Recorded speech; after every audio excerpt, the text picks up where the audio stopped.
Hi everyone, and welcome to Let's Talk Monday, Tuesday. So anyway, this week we are going to be joined by the one, the only, lovely, beautiful, gorgeous Andrea Lehorn from the KCTS Diaries. So anyway, welcome YouTube, welcome Facebook, and let's get this party started, shall we say. So anyway, just waiting for Miss Andrea and some other people to come on so that way we can talk.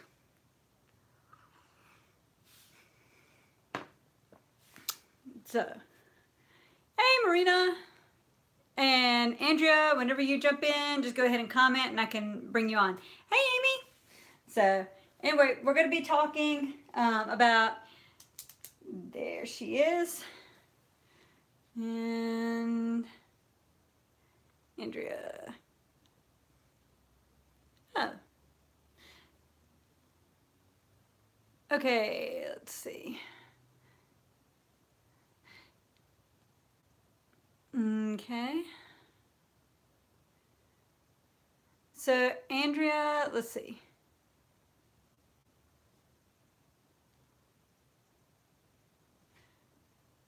Okay, so Andrea is saying I can't bring you on camera now? That's odd. Because we definitely did it the other day. Maybe flip your camera. I've got mine sideways now. That's the only thing I can think of. Sometime. Hey Caitlin, how's it going? So anyway, so yeah, today's topic, as I said, is going to be TS and religion. It's going to be, we're going to talk about a few of the things that, I had an email from this one girl, and it really spoke to me, which is one of the reasons why I wanted to do this. I know religion can be a hot topic, whether you're a Christian or not, or whatever religion you practice. It can be kind of a hot topic.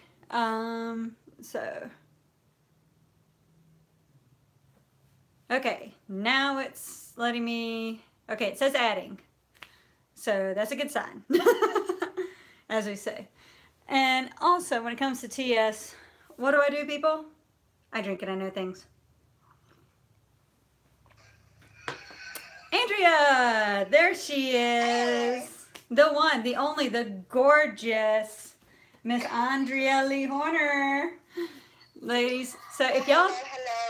Hello. So ladies, let me just go ahead and tell y'all, YouTube and Facebook, if y'all have not liked the KCTS Diaries, y'all need to go do it. And also, if you haven't read the book Beauty for Ashes, it's also a good book that Miss Andrea wrote. And anyway, it's one of the reasons why I wanted to bring her on, because I feel like, just her journey when it comes to her Christian faith and my Christian faith, I think she and I share a lot of things. And also, like I said, I was telling the story about this email that I got that kind of led me to want to do this. I got this email, and it must have been like 2 pages long. It was really long, from this girl who said, she felt like some girls with TS, like, how did I deal with, my faith with God after finding out I had TS, and like just what my thoughts about TS and religion were, basically, like how our faith kind of, helps us get through some of the things that we face as TS women, or who we are as a person, let's say. So one of the things we're going to talk about first, first we're going to talk about like our relationship with God. Andrea, if you want to talk a little bit first about your story, and then I can share mine. Sure. Basically, I have been a Christian since probably late high school, college, and I was probably more after college. I became really active in my faith, but I grew up really being angry with God. I think I always believed that there was a God, but I grew up being angry with God because I felt like the things that I went through, one being a child of divorce. My mom, has been through several pretty rough marriages, and so that was hard. And then also just growing up having Turner syndrome, I felt like there was something wrong with me, and I blamed myself for all of that. And so I grew up being kind of angry with myself and with God. And one day so I was 16, and my aunt knew that I was kind of heading down a really bad road because I was depressed. I was kind of antisocial a little bit, and she just picked up on a lot of the anger and things, and she was involved in church, and I didn't actually really know that. So she talked to the youth minister at an Episcopal church that I started going to youth group at, and I got a call out of the blue from a youth minister who asked me if I'd like to join youth group. And I realized, one of the nice things that I realized is I got to join a group of kids that I realized that had different issues, but all had issues the same.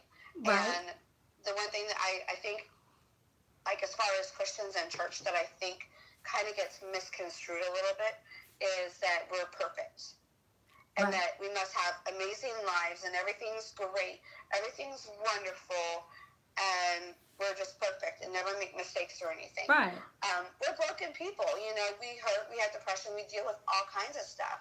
And that's what I found out from my peers. Like, I got to talk to people that also dealt with their parents who divorced and other issues. And I realized I was not alone. And I realized that, you know, that, okay, God might be in the middle of that, even if it's a terrible situation. Right. And, yeah.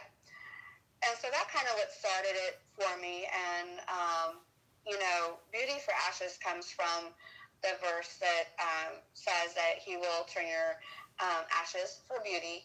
And, you know, I think if we let God, he can turn some of the most devastating or travesties or hurts or anything. He can turn those into something beautiful. He can make the work for a better purpose. And it may seem crazy, but I feel like that's what God has done a lot in my life. And he's used those broken things to make something out of it and give a purpose. Right. Yeah. No, so before I start my story, hey, my Sky, YouTube. So let me read some of the comments. Hey, Marina. And Marina, I got a request. Can we make a video chat about how to talk to guys? Yeah, we could do that for a Let's Talk, ladies' night. That's a good one. It is. And trust me, I've got a little signature thing that I do, kind of like, Elle Woods, it works 70% of the time. No, mine works about 90% of guys. Snap. Well, it's not the bend and snap. This is what I do. So, ladies, just a little quick tip. If you're in the grocery store, let's say you're in the grocery store and you see this cute guy or girl, for girls who do that, if they're taller than you, which most people are taller than me, anyway, I'll just go, I'm so sorry. Can you reach that for me? Thank you so much. And then I strike up a conversation with them. Works every time. That's a good tip. That is a very good tip. Yep. And also, I would like to point out all my boyfriends have been 6 foot plus. So, let's see. Caitlin, good. And hey, Toby, you got to tell us a little bit about your surgery. How are you feeling? Caitlin, a little too much. Oh, okay. Yeah, we fixed that. Hey, Karen. And Karen, God always places people in our lives for a reason. So glad your aunt was there for you. Yeah. Lisa, hi, ladies. Mariana says hello. And Robin says hello. Hey. So a little bit about my relationship with God. So I always grew up in the church. And my dad was a minister of music. And my mom was always a piano player. And my uncle was a pastor. And so anyway, I grew up kind of in the church. When I was 16, I was 15 when I found out that I had TS, and I was a little upset about that. When I was 16, my older sister passed away, and that just really, for like a year and a half, I was just in a rabbit hole, basically, mentally. I didn't know what to do. I was depressed, didn't know who to talk to, because Lydia was kind of like my rock. And so after that, I was suicidal for a little while, and I was attempting suicide, and God just stopped me. I feel like it was God and Lydia that just stopped me from doing that. And, I had to learn, because, growing up, you think, Christians don't do this, Christians don't do that. We have, everything's fine. No, I mean, we go through stuff. And, I had to learn that, you know, God doesn't, you know, I used to hear people say, like, God doesn't give us more than we can handle. I feel like He can. Like, that's the thing. I feel like we can take more than we can handle. However, it's not more than we can handle without Him helping us. And so, but, to me, my relationship with God, like the way I think about it is that, you know, God is a father, and with a father or a mother, every relationship they have with their child is different. Like the way that you parent one child is different than the way that you parent another child. Like, for example, I have my sister's kids, Levi, Ezra. Well, anyway, so her oldest son, like he's a very sensitive kid. He's a very, loving kid, and so, he's really quiet. So you don't really have to watch him that much. But then when it comes to my niece Ezra, that thing's a little spitfire, and yeah. And so the way that they parent her is probably different than the way that they parent Levi, if that makes sense to people. It's one of those things that I've learned, and I've had to learn to lean on God for a lot in my life, like understanding why I had Turner syndrome, why I couldn't have kids, and reading the verse. Uh, Blessed are the barren, for many are their children, really spoke to me. Because I feel like even now, like my nieces and nephews, I like calling them my babies. I love my babies.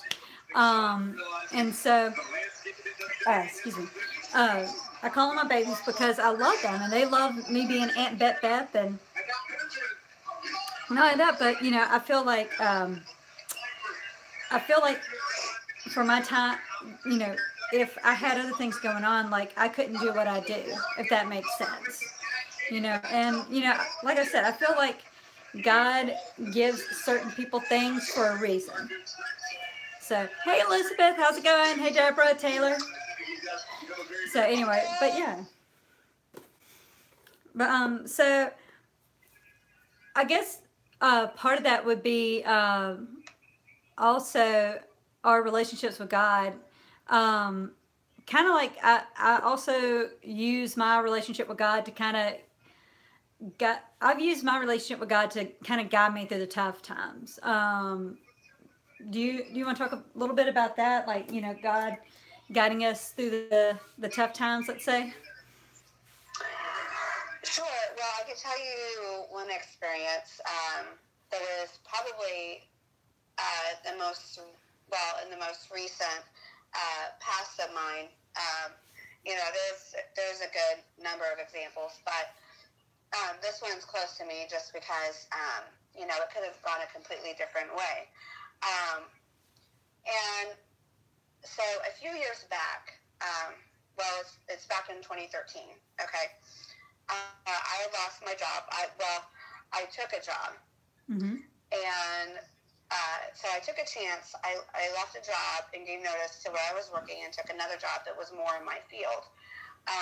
My degree is in psychology, and I took a job at a mental health hospital. And unfortunately, which is kind of weird because, I felt like I could handle it because I've done it before. And I do Taekwondo, so you think I could handle restraining somebody, but they have a very specific process on how you're having to do it. And it's when you're 4'7" and you're trying to restrain a 6-foot person, is a challenge. But I was going to be working with teenagers, and the height difference wasn't going to be so drastic. But needless to say, unfortunately, because I couldn't do the restraints the way that they hoped that, the way that they train you to, I was having a little bit of difficulty. I wound up losing that job. Yeah. And not only that, they also made it so I was not eligible for unemployment. Oh, you gotta love it when they do that. Right, yeah. So I had to go about 4 months with absolutely no income. Okay. And I was trying to do whatever I could in between time to earn any kind of money. I started driving for Papa John's. and my parents were very gracious to help keep a roof over my head. But yeah, I went through every possible recourse I could, but they made it so I would not get unemployment. And so that was a really difficult time, but that's one of those times where it was very stressful, and I tried not to stress, but it was very stressful because literally it was like week to week, how am I gonna have money for food? How am I gonna have money for gas? Right. And so it was a very hard time, and trying to make sure I had a roof over my head, and God through the people around me, like my parents and some friends and stuff like that, were kind, and I was able to get things that I needed. And also during that time, I managed to connect with Debbie from Leaping Butterfly, Right. and I just found out about her book, and so I started talking to her, read her book, and I found out that she at that time was helping to sponsor scholarships for the conference, and I had never been to a conference, and I got to go to a conference, and it was kind of one of those things that, like, if you know beforehand, like if you know the story about her daughter, if you've read Debbie's book and you know the story about her daughter and how she passed away, it became very kind of close and personal to me, because when I got to Dallas, I had never had any echo or any other than the EKG, which my EKGs were always normal, Right. and never had anything like that. And then I get there, and I'm like, oh, there's a Healthy Heart study. I can get a free echo. Why not? I can just get a baseline and just see. But I wasn't really expecting anything. Right. Well, found out I come back and I find out I had not one but two congenital heart defects. That God through that grace, I mean, like, I'm blown away, because I was a little bit heartbroken for the outcome that happened to Debbie's daughter, because it's sad. But I'm also very grateful that I'm here today, and in meeting and talking to my cardiologist, despite that I have two, he's very encouraging in how everything looks and the blood flow and everything like that. And I'm just very fortunate, because I went for a long while not even knowing, and I could have had a dissection. I mean, any number of things could have happened. And, that still is a reality, but I know more now, and I can be preventive. And, thankfully during that time I didn't know, I remained healthy and nothing happened. Especially when you're single, and I'm thinking, well, what if I'm home in the apartment by myself and I have a dissection and I can't call 911 or something, because at that moment, it's my reality. And none of that happened, but it was, and Debbie, like, God totally used Debbie in that moment. And one of my favorite songs that I really feel speaks to, like, so many people can relate to it in different situations, but one of the songs I absolutely love, there's a Christian artist, her name is Mandisa. She is amazing. So if y'all don't know Mandisa, really check out her music. I mean, she is amazing. She's my girl. She is awesome. So she sings a song called Overcomer, which happened to come out at that time. And that song, just like, God really used that song to speak to me and help me keep going, because it shifted. Like, it was a huge reality shift, and finding out that, now I'm living with two congenital heart defects, and it changes how I have to do things, and I have to monitor myself now, and yes, Karen, it is an amazing song, and she has a song out now called We All Bleed the Same. Love that song too. But yeah, it was so powerful, and it just came out in a moment where I really needed it, and it features a lot of women that had different struggles, or one of them had Scott, who's a ice skater. He fought cancer. Scott Hamilton, Roberts, who was fighting cancer, and yeah, it was just amazing. And so I rap music, and so that God uses that a lot to kind of really, I guess, just help encourage me, and also just comfort me. And I remembered, okay, I'm not alone, and I can get through this. And I just needed to, at that moment, I just needed to do what I needed to do and go get my baselines and go get the MRI and everything. And, you know, if I have to do surgery, then God will get me through that. And, you know, but the thought of having that kind of a major surgery, which, I mean, up until then, the only major surgery I've ever had in my life is getting tubes put in my ears. And so, I mean, you know, that's a huge, huge surgery. And, you know, it was just, and God also put Emily in my life at the time, who has had open heart surgery. And, you know, she was really encouraging and got to tell me a little bit about her experience. And my stepdad had he had to have open heart surgery too, shortly in that time frame as well. And like, I think 8 months or so prior to all that. And so it was really weird, like those events kind of coming along right before I found out about my own heart defects. And it was just, but it kind of helped me kind of prepare for that reality, I think, a little bit, and know a little bit more. So, you know, that's one way I think really God helps us through difficult times. Yeah. I know for me, especially like I was talking about my older sister, you know, how I feel like God kind of guided me through that. I feel like there was things that happened before she died that God kind of helped us prepare for that. And not only that, but when I found out that I couldn't have kids, you know, like I'd already planned baby names by that time. I mean, I was 15. Like I knew how many kids I wanted. I had their names picked out, everything. And so, you know, I feel like how I use my faith to kind of guide me, or how I felt like God guided me was, you know, I had to learn that, you know, well, I know that there's a saying, it's not in the Bible, but you know, basically what doesn't kill us makes us stronger. A and B, you know, things. This is something that I learned a long time ago.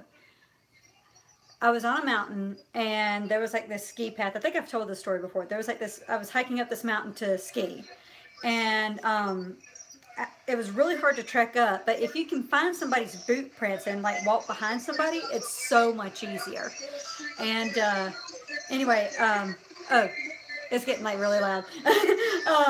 But yeah, so but it's really easy to follow behind somebody.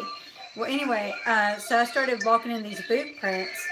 I found them just out of nowhere, and it was almost like God said, you know, if you would quit resisting, you know, if you would just follow what I have for you, your life would be so much easier, you know. And so that was almost like a wow moment for me, like, you know, because I felt like I had been resisting kind of what God had set up for me before then, because like I had been through some stuff. I started drinking really bad.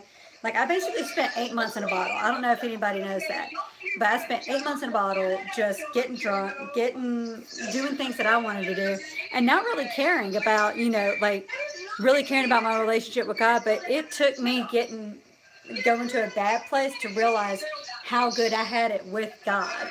And so, but yeah, that to me, that's how I use it. Like, you know, when I follow God, my life seems to be easier. Um, so anyway, I'm going to read some of the comments here. Elizabeth, hello. Tasha, having too much trouble hearing and understanding. Oh, the TV? It might be on my end, guys. Okay. But so Karen says, I like to say that God never gives us more than He can handle. Exactly. Like that. I think that was kind of like what I was trying to say is, I feel like, yeah, like me losing my sister and things like that, or, you know, like what happened to you in your past, like, you know, that to me, like that's more than somebody can handle, really. But it's not more than what we can handle with Him, like helping us. Right. And so, right. I've I seen. think that's the thing. Like, I think God wants us to rely on Him. You know, and that's why I think it's like that. Is like, you know, yeah, there's nothing that we can't handle without God, but if we just kind of, like, I'm so stubborn. Okay, I'm naturally stubborn. The picture of Yes, stubbornness. fiercely independent. And, so there's so much that I try and manage on my own and do on my own. And that's when I realize I'm over my head, at times. And I'm like, yeah, I need to lean a little bit more on God. And, oh, yeah, Brooke's saying that she's been through a lot, and he's been there every step of the way. Yeah. And, like, I haven't gone through, like, one of the things, like, I was talking to you a little bit about the infertility, and I'll mention, because you're sharing a little bit about the story, I'll share you kind of my story that I really am grateful for, because I feel like God put it on my heart, like, really early. So I was about 5 and a half. My mom was pregnant with my brother, and my mom was trying, like, I was starting to ask questions, and, so my mom was trying to, explain to me, and I in my mind, I was like thinking, oh, so I won't have to go through the pain of labor. That was kind of like what I was thinking about, because Right. I was thinking labor is painful, and I have a very low tolerance for pain, like very low tolerance for pain, and I really do. My mom will tell you this. I'm a baby with pain. So I'm a baby. the thought of actually not having to deal with the labor part, or because I saw my mom's pregnant belly, and I was like, oh, I don't have to look like that. That's what I was thinking as a 5-year-old. Like, I don't have to have the pregnant belly, right? And I was like, oh, because my mom was like, well, you can adopt. I was like, oh, I can just adopt the child. And that just sounded great to me. But I always felt like, that was the route that eventually that I would take. I really felt like, God had placed it, in my heart, and for an ability in the future that, I would just take on, a child that needed a home, because I knew what that was like. And, I knew, like, I've always grew up with my biological mom, but, I've had a couple of stepfathers, and, I wanted a child to feel loved and wanted, Right. and so I'm like, I want to be the mom that can give a kid a home. Right. And, I now know, I have friends that adopted, and so I know the experience for them, and they are every bit their child, just as if they had given, birth to them themselves. And so adoption can be a great and wonderful and amazing thing, and so I am totally for it. And so I always felt like, that was probably one of the most difficult, I think, one of the most difficult things that we face, and it does take a lot of faith, because there's so much involved, whether you're single, whether you're married, and trying to work out those details. And so that's one of those things that too I've really had to try and trust God on, because there's days where it's hard. It's like, if I have to see one more pregnancy announcement, I'm going to go bonkers. Well, yeah, I mean, I'm like, I want to be excited. Yeah. No, for me, well, I'm going to read 2 comments off of YouTube, and then I'll get to my story about the pregnancy announcements. So April says that in the beginning she was also angry with God, but now she has a better relationship with God. And then Hannah Nur actually started she's emailed me a couple of times, and she's awesome. I love Hannah. But anyway, but she says in Islam, it's kind of the same thing as Christianity, in the Quran, that their God promises the same thing, like that he'll be with them every step of the way. Kind of like we were talking about, God promises us, that he'll be there for us. And, one chapter of scripture that I like to quote, can I speak tonight? Is Psalm 91. I actually back in the day, I actually took the time to memorize that entire chapter, but now I can only memorize part of it. But yeah, so Karen, let's see, it was, but yeah, so the pregnancy announcement, in the beginning, like seeing my sister or my cousin, like when they would, cousins, like when other people in my family would announce that they were pregnant, or my friends, I'd be like, really, like, I'm never going to get that. And then one day that really just kind of, I guess, jolted me.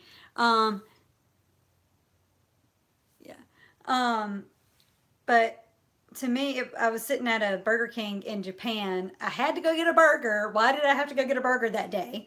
But there was this girl who you could obviously tell what was going on. She was sitting with her mom, and there was pictures. And like, I mean, I'm not fluent in Japanese or anything like that. Like, I know a few words in Japanese, but and phrases and stuff like that. But I'm not gonna start reading the Tokyo Times or anything like that. Like, I can't do it.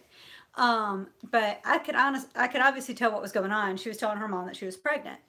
And, I had to call my mom later that day and just be like, I feel like whenever I see something like that, you and Hannah have those moments where y'all bond over, oh, well, when I was pregnant with, Lydia, when I was pregnant with Bethany, when I was pregnant with Nathan, oh, when I was pregnant with Isaac or Levi, like, or, I just feel like it made me feel like, I'm not going to have that moment. But then my mom said, you know what, Bethany?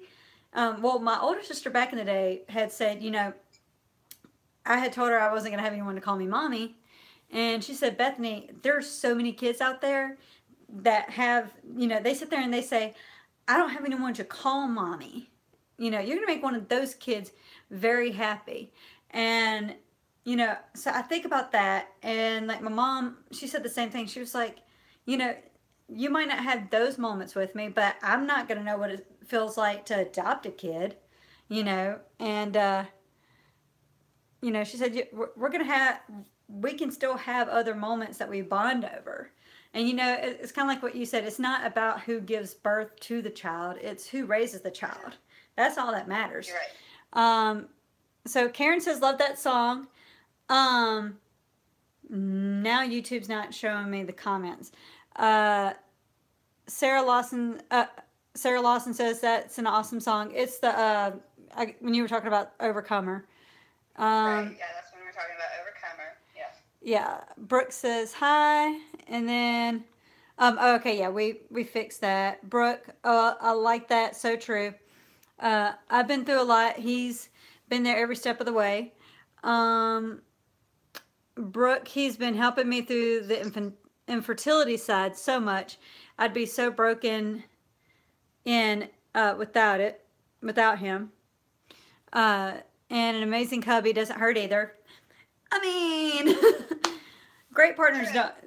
I'm still waiting for mine. So if you all know where he is, if you can give him the directions to my apartment, that way he can get unlost. That would be great. Just let him know where I'm at. Well, you know, men are really lost without us. We stop and we ask for directions. Men are just like, we have a map. Right. But also, I'll never forget this. One of my instructors when I was in training to be a flight attendant. Anyway, there's part of training. There's part of medical training where they're telling us how to do this one thing, and they said, okay, so when the paramedics get there, there's 3 things you need to give them, and it was this. One of the instructors, she said, okay, and just remember, it's the 3 P's. And we're like, okay, all right. So we wrote down 3 P's. Like, everyone's just intense. Look, okay, passenger, pads, and if he's cute, Joni's number. I was like, really? That's hilarious.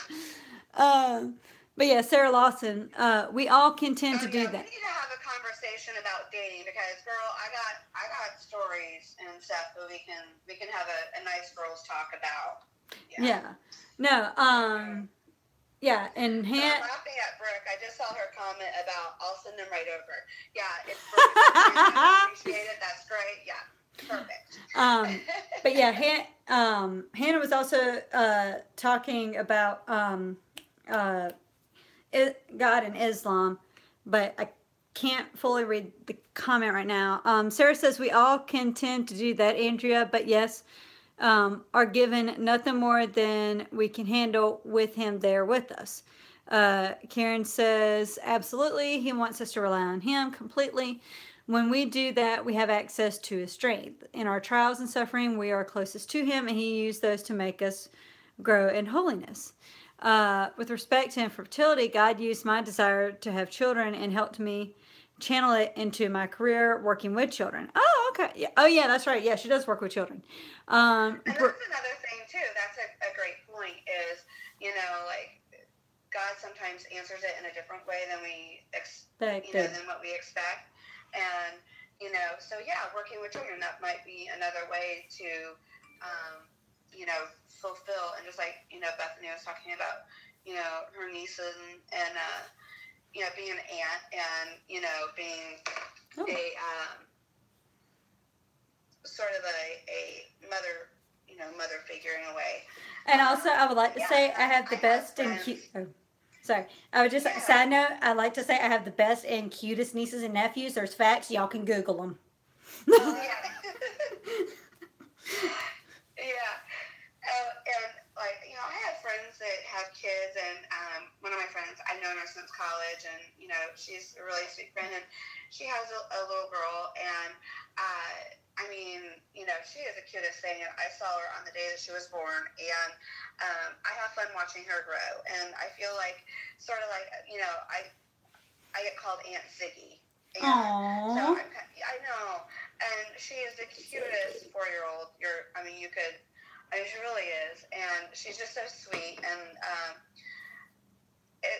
it's fun to watch her grow. And I feel sort of like, I'm like, Rosa, this must be how you feel, or this must be how it feels like to be a parent and watch your kids grow, because it's amazing how quickly she has grown. And I'm like, where is the time gone when I see like old pictures of her or these videos of her, and I'm just like, where's that time gone? And it grows so fast, and it's like, yeah, I almost want to be like, tell her not to grow up anymore. Tell her to stay where she's at. I know. I keep telling my sister and my sister-in-law, like, put bricks on these kids' heads. Like, I mean, I remember when these kids were like little babies. I remember when Levi was like the cute little 2-year-old, like waddling up to Aunt Beppy, wanting to go swimming and stuff like that. Like, really? And now he's 7, and I know. he's almost as tall as Aunt Beppy. It's not fair. There was like one funny, like, okay, so I was watching, her little girl is Lydia, and I was watching her for a little bit, and then when my friend Rosa got home, we were like, well, let's go out for lunch, and I didn't have the car seat in my car. I mean, it's with Rosa, obviously, and right. So Lydia was going to ride with Rosa over to the restaurant, and I was following them because I had somewhere I had to go. So I went ahead and took my car and just followed them. Well, Lydia was crying for me the whole way. And I was like, oh. But yeah, it was so sweet, and yeah, so yeah, I adore her. But it's like one of those things. It's, you know, I enjoy, you know, those moments when I can, you know, be around, you know, my friends' kids, and it's kind of nice because then I can also you know, return them back to their parents. Exactly. I get to like spoil them and then send them right back home to mommy and daddy and let them deal with them. I also consider it payback, seeing how my sister and my brother are taller than me, and they used to like torture me because I'm the shortest, right? And so I look at it as an opportunity for payback. Okay, it's karma. Karma's right back. Exactly. Yeah. Elizabeth says absolutely fostering and adoption is both challenging but so rewarding and worth it. Hannah, I was reading her comment. Like YouTube, it like pops up a comment and then it goes right away. But she said she loves being an aunt. Hannah says aloha, aloha mi ohana. Aloha. Well, no, it's not Aloha Friday. Never mind. I was going to start singing the song. Brooke says, I have totally felt that. Missing out on that connection, and the same kind of thing with experiencing that with my husband. I know. You know, I can't tell you how I felt like when I was dating, knowing I was going to get married one day and telling, you know, my partner that I wasn't going to be able to give them kids. Like, that's just one of those things. Brooke also says there's a lot of ways to be a mom. And Andrea, let's see. I'll send him right over. Hannah says aloha again. Right. Andrea says, I know how you feel. Please return my husband. Return to sender. Andrea, I know how you feel. Felt that way so long. Girl, me too. Karen, I think that would be a great idea. Leanne just popped on. Hey, Leanne. Hey. Brooke, I watched 3 out of 4 of my nephews come into the world. If that's not connecting and brings our maternal instinct, I don't know what does, whether you birth them or not. Yeah. Exactly. Brooke also says, haha, yes, you get the fun times. LOL, best part of being an aunt. Um, and then, oh yeah, Hannah said LOL. Yeah, but yeah. No, Hannah, I used to live in Hawaii for like 2 years, little over, well, no, almost 2 years. That's what it was. Um, no, actually, let's see. Yeah, almost 2 years. Lived in Oahu near like Waikiki, Palolo Valley. I loved it. I miss it. But anyway, I would love to go and visit Hawaii. it's Up gorgeous. until a few weeks, or up until, was it last week? Up until last week, I think. It was really cold here in Kansas City, y'all. I mean, it really was. It was snowing like every weekend. And Really? yeah, it was really cold. Yeah, it did not feel like April at all. It was kind of unusual a little bit. Yeah. Now it feels more like it should. Now it's more spring. But yeah, and I had to move recently. I moved like right before Easter. So I moved at the end of last month. And I moved the day before the first snow that hit. So Right. dodged that one, thankfully. Dodged a bullet. But yeah, it like I'm from the South, so I don't like snow so much during winter, especially when it's basically not really snow. It's more like ice, Right. like a big like sheet of ice all over. Yeah. Yeah. No, I mean, well, everybody who knows me knows I'm straight out of Alabama. So yeah, no, I totally feel you on that.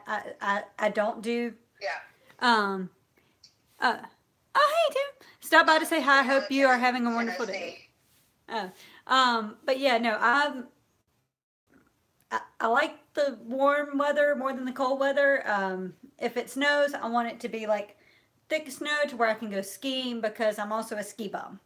So it really just depends. Right. Like this inch of snow or whatever stuff. Like really, what is that? I used to live in Wyoming. Yeah.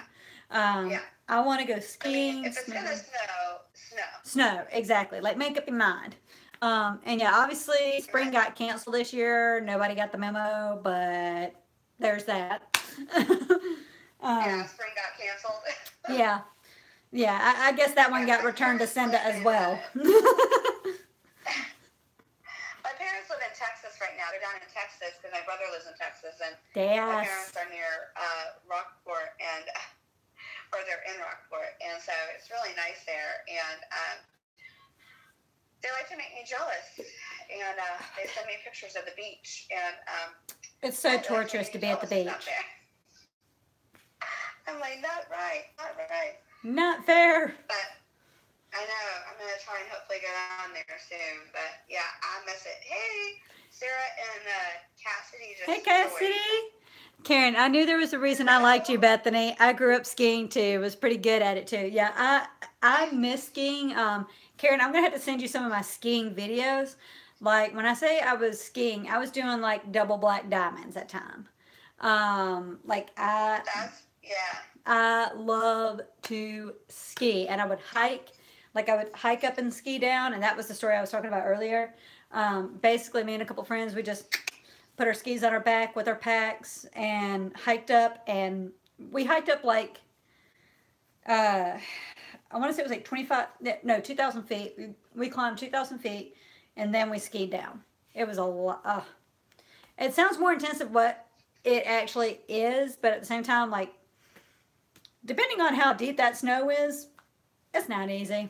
Karen says, awesome, me too, especially the moguls. Yes. But anyway, all right, guys. Well, also, I know it's starting to get really late. And anyway, but Andrea, before you go and before we get off here, everybody go like the KCTS Diaries. Watch Andrea. They do their short talk Sundays. Listen to their topics. They're amazing. I love the girls, Andrea, Heidi. Recently, they've brought Brooke on board, and you should check out her channel too. And so anyway, but Andrea, I always ask people this. What advice would you give to a TS girl who just found out she has TS? To a TS girl? Well, I think one of the biggest advice that I would give is, you know, there is, I think the biggest challenge is, you know, growing up is not, you know, but that isn't always easy. You know, school is a challenge, but, you know, just know that you can make it, and you just have to have those resources. But I would say believe in yourself, believe in the people around you. You know, you can make it, and there is going to be a day where you're not going to have to deal with school, and you know, Always. yeah, and you know, it's going to help you be prepared for the outside world, or for the adult world, but you know, it's not going to be so bad when you get there, you know.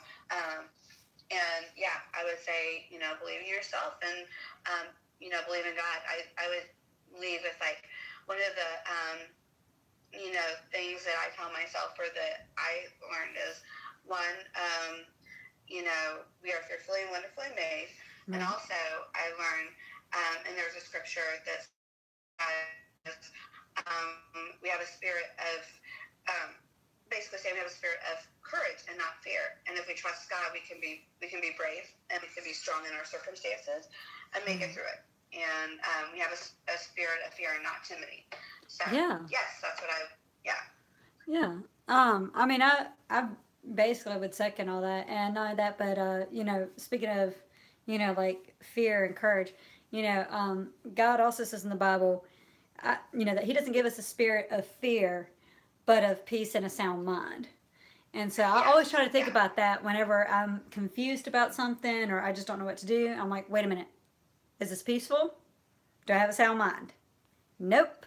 Okay, then that's then that's one of the things that's like in the Bible is, do not fear. There's so many references that God says do not fear. right. So, you know, yeah, I mean, I think that's the biggest thing, is I know that there's like a lot of challenges, but, you know, we don't have to fear them. Exactly. You know, as Christians, we don't. So. Exactly. Exactly. Well, Andrea, thank you so much for joining us, and we will be seeing you. I know it's always fun when I get to talk to you and do these videos. And so, anyway, I hope to see everybody watching this. You better be over at the KCTS Diaries this Sunday at 6 p.m. Eastern. Both of our pages. Yes, of course. Yes. And it's 6 p.m. Eastern Standard. No, I always want to do Eastern because I'm on Eastern, but it's 6 p.m. Central Standard Time. So. Yeah, so adjust accordingly to your time zone.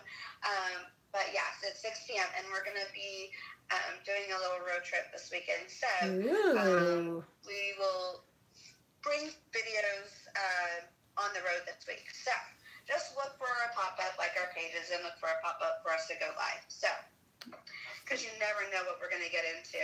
And I have a feeling there's going to be a vineyard in the picture this weekend. So just and I always like to say, drink wine if you're legal. yes. Hey, Jesus turned water into wine, people. Okay, just saying. Exactly right. Yes, that's exactly right. All right. All right. Okay. Bye, guys. Bye. Thank you, Andrea. Oh. All right, guys. So thank you, Andrea, for coming. And I'm going to finish these last few questions. Yes, KCTS Diaries. I'm going to look them up on YouTube. I know Andrea was talking about starting a YouTube channel with them. But Brooke TV, if you don't know her channel or haven't subscribed to her channel, that's Brooke. Anyway, she's wonderful. She's great. I love her to death. Cassidy, hey, Bethany and Andrea. Bethany, I saw your pictures as Harley Quinn. Amazing. What was that experience like with meeting Kevin Sorbo? He is the sweetest guy you will ever meet. He is just so laid back. Like, we walked up to his table. He's like, hey, what's up? You know, just like shaking our hands and stuff. Like, he's really sweet, really kind guy. And then, can I join? Oh, it doesn't let me do two people. Faith, I already followed Brooke. Love her too. We're good friends. I know, right? Brooke's just amazing. Karen, one of my favorite quotes. Monique, I am from Brazil and have TS as well. Ah, como vai? So yeah, actually, Monique, message me either on this page or on my personal page, which is Bethany Mercer. Anyway, but yeah, message me. I'd love to talk to you. Um, Karen says night all. Hannah night. And all right. So bye guys. Have a good week and make sure you get your wrist up tomorrow for a wrist up Wednesday. Get your feet up on Friday for feet up Friday. We're actually going to be doing a contest. I will give you details of that once we work out all the rules and criteria and everything. But anyway, so have a good week and hope this was very informative for everybody, and I hope everyone enjoyed it. And we will see you on Thursday for Ladies Night. And we're going to talk a little bit about dating and how to pick up guys. So, anyway, bye, guys.